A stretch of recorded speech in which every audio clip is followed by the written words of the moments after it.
police department, but within the community. So round of applause for the PALs and PALs membership.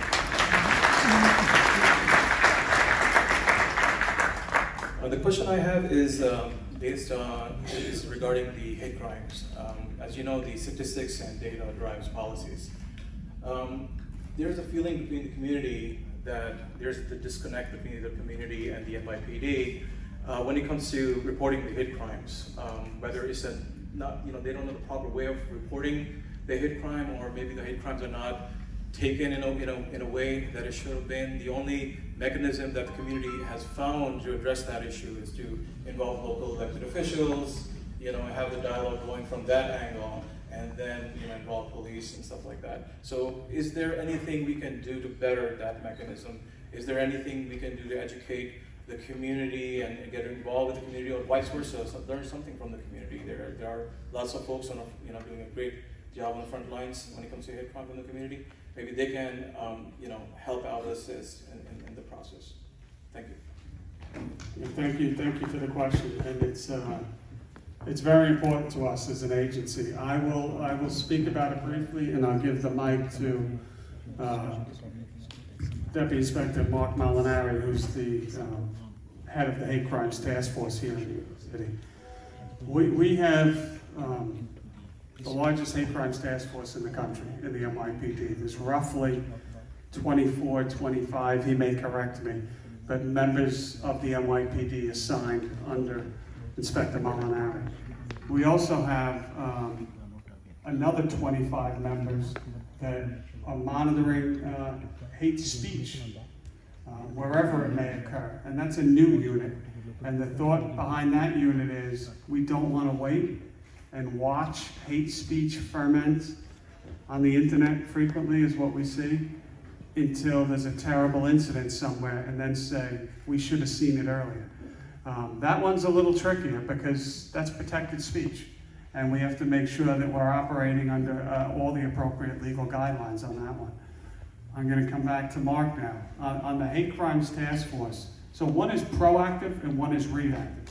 Mark, I would describe as the reactive. Anytime an incident is reported in New York City, one of Brian's police officers will respond.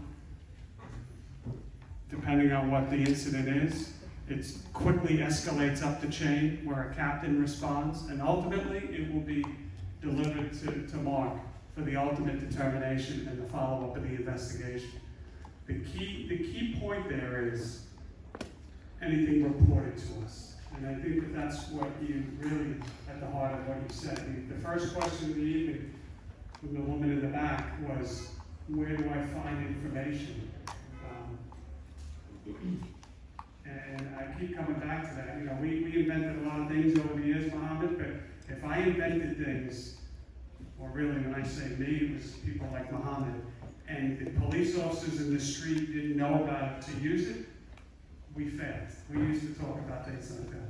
If we have a unit that solely exists to hear your concerns and you don't know how to connect to them, we have to do a better job. So it's not just internally, it's externally here too. You have to report anything that is occurring.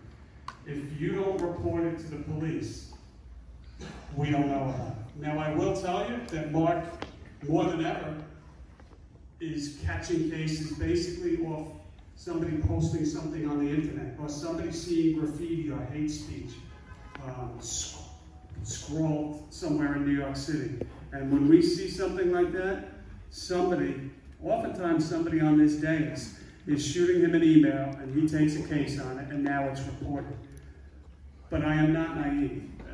Whether you're talking here in Brooklyn or you're talking in any other part of New York City, we're probably capturing, and I would argue that it's like this everywhere, a fraction of what is really occurring. But we can't educate kids about it.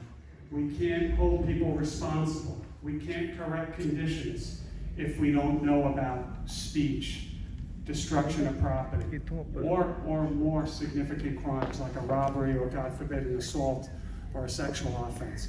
So my message to you is really simple. You have to tell the police. You have to call 911. If you're the victim of a crime, call 911.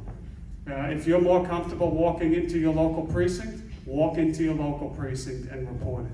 If you're more comfortable telling an elected official for whatever reason, that's fine too. Just make sure that they report it to the police. And we will absolutely investigate it to the fullest extent that we can.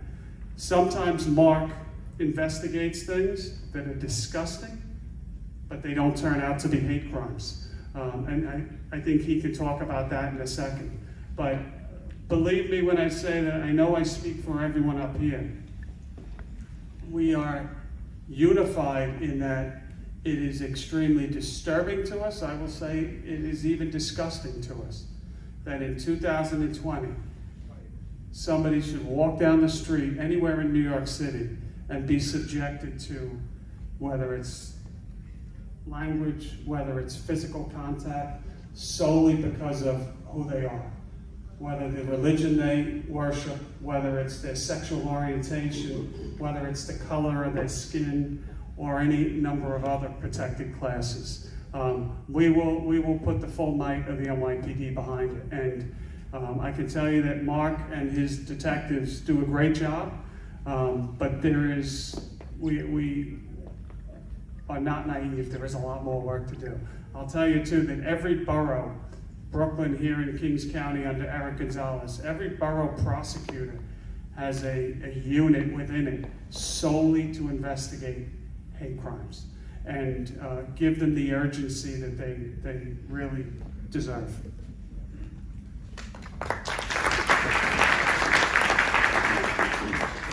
Thank you, Commissioner. Thank you all. There's really very little I could or should add to that. Everything you said was a good summary of it. So let's look over a few other points. We are the largest hate crime unit of any law enforcement agency in this country.